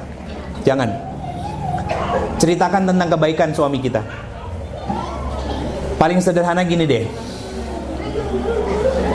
belajarlah dari seorang istri yang suaminya sudah meninggal lebih dulu dan suaminya orang baik. Tanya, apa yang dirasain? Satu kata, penyesalan. Penyesalan. Sok tanya, suaminya orang baik, suaminya dekat dengan Allah, ya. Suaminya jarang marah, nggak punya banyak tuntutan, tapi istrinya cerewet, merepet segala macam, ya. Suaminya disalah-salahin mulu dan lain sebagainya. Seandainya misalkan begitu, gede ambek istrinya dan lain sebagainya. Begitu suaminya meninggal, tanya nih sama beliau, satu kata, penyesalan. Jangan sampai itu keburu datang. Karena suami kita sekarang seperti apapun dia, kita yang memilih dia. Allah yang takdirkan, Allah ridhoi pernikahan itu terjadi. Maka ketika ada ujian dan masalah yang hadir dalam kehidupan kita, angkat tangan kita dulu bunda, berdoa kepada Allah. Biar apa? Biar meringankan beban di bahu dan di pundaknya kita. Lewat apa? Lewat sujud-sujud yang kita lakukan. Dan akhirnya apa? Allah hadirkan ketenangan dalam hati kita walaupun solusinya belum. Yang tadinya rudet, rungsing, stres, karena dekat dengan Allah, Allah kasih tenang. Gak stres, gak pusing, gak rudet dan lain sebagainya. Akhirnya apa? Bisa memetakan solusi dan jalan keluarnya dengan cara yang baik. Akhirnya emosinya terkendali, perasaannya bisa dikontrol, menghadapi anak mau tantrum seperti apapun, kita masih bisa dewasa sebagai seorang dewasa. Itulah istilah yang saya gunakan. Ada ibu jadi-jadian dan ada ibu sejati. Apa bedanya? Gambaran ibu jadi-jadian itu ketika ngelihat anak tantrum, nggak sabar. Anaknya dicubit, anaknya dipukul, anaknya dibentak, anaknya dimarahin. Itu ibu-ibu jadi-jadian. Karena banyak di Indonesia pasangan suami istri yang siap menjadi suami istri, tapi banyak yang tidak siap menjadi ayah dan ibu. Betul kan? Itu fakta. Kalau ibu sejati, anaknya seperti apapun pola dan kelakuannya, lihat bunda, dia tetap tersenyum, dia tetap ngemong kepada anaknya. Kenapa? Karena hatinya penuh dengan ketenangan. Terakhir saya tutup dengan ini, pelajaran. Bunda, sering-sering deh main ke SLB. Sering-sering main ke SLB, sekolah yang memang dikhususkan untuk anak-anak yang mengalami Down syndrome dan lain sebagainya. Lihat bagaimana orang tuanya bun. Kita punya anak yang sehat afiat, normal, lengkap, sempurna semuanya. Bahkan kalau nggak salah di Jakarta tuh ada Kopiku namanya. Itu coffee shop khusus, baristanya, pelayannya itu buat anak-anak yang mengalami Down syndrome bunda. Dan itu Masya Allah, kan mereka-mereka yang seperti itu kan terkucilkan sebetulnya. Dan kita pun kadang menganggap mereka sebagai sesuatu yang apa sih, terlintas dalam hati dan pikiran kita, ya Allah amit-amit jabang bayi jangan sampai anak keturunan kita. Bukan itu, sikap kita tuh datangi, lihat bagaimana ibunya begitu sabar dan belajar untuk berdamai dengan dirinya, menerima anak yang lahir dari rahimnya, bahwa inilah amanah dari Allah Subhanahu wa taala. Dan setiap amanah pasti akan dimintai pertanggungjawaban. Saya berharap Allah hadirkan anak kita, anak-anak yang salih dan solihah. Itu yang bisa saya sampaikan bunda. Kalau belajar atau meneladani parenting dari Nabi Ibrahim alaihissalam, poin pertama yang paling utama saya sampaikan, bangun kedekatan dengan Allah. Sehingga nanti kita bisa menjalani dengan pasangan kita, atau minimal kita sendirilah. Kita sendiri yang fokus untuk apa? Punya visi dan tujuan yang jelas. Seorang ibu yang salihah itu doanya mengguncang arsy-Nya Allah. Saya ulangi, seorang ibu dan istri yang salihah itu kalau berdoa mengguncang arsy-Nya Allah Subhanahu wa taala. Mengguncang arsy-Nya Allah Subhanahu wa taala. Saking istimewanya perempuan, Allah memberikan isyarat lewat lisan Nabi bahwa surga itu di bawah telapak kaki ibunya. Dan satu-satunya job, pekerjaan yang punya nilai istimewa di hadapan Allah adalah menjadi seorang ibu. Quran surat ke-31 surat Luqman ayat 14, dipuji sama Allah. Wahnan ala wahnin wa fisaluhu. Ibumu yang susah payah dan sakit yang bertambah-tambah dalam mengandungmu. Itu istimewanya bunda. Kenapa saya jadikan ini sebagai kalimat penutup? Agar jangan berekspektasi kepada suami, jangan mengkambing hitamkan suami, jangan terus-terusan menyalahkan suami, tapi jadilah istri dan ibu yang salihah sehingga layak lahir dari rahim kita anak cucu keturunan yang salih dan salihah. Dan kita bisa mendidik, membesarkan mereka dengan ketenangan batin, ketenangan jiwa kita, kelapangan dalam kesabaran, dan besarnya kita dalam pemakluman untuk memaafkan anak-anak kita, bahwa mereka adalah anak-anak yang perlu untuk terus dididik dan dibesarkan oleh kita seiring dengan mendekatnya diri kita kepada Allah Subhanahu wa taala. Jazakumullah khairan katsir bunda. Itu yang bisa saya sampaikan pada kesempatan pagi hari ini. Semoga berkenan, semoga jadi pelajaran dan jadi kebaikan untuk kita sama-sama memperbaiki diri kita sebagai seorang wanita, sebagai seorang istri, sebagai seorang ibu buat anak-anak kita. Saya tidak menyentuh sedikit pun pembahasan tentang seorang suami dan ayah, karena tidak ada sama sekali. Mungkin terkesan kayaknya jomplang dan seolah-olah saya menuntut bunda untuk bisa jadi solehah. Tidak. Seorang Asia saja bisa menjadi solihah walaupun suaminya Fir'aun. Nah itu yang satu hal disyukuri. Apa yang disyukurinya? Masa saya sebagai seorang istri dan wanita, suami saya bukan Fir'aun, masa nggak bisa sabar, masa nggak bisa solehah? Itu maksudnya bunda. Ya, Walaupun kadang-kadang kelakuan suami pika sebelen dan cilepeng. Jazakumullah khairan kasir Bunda, mohon maaf lahir batin. Saya kembalikan ke moderator. Hadanallahu wa ikum ajma'in. Allahu a'lam bishawab. Assalamualaikum warahmatullahi wabarakatuh.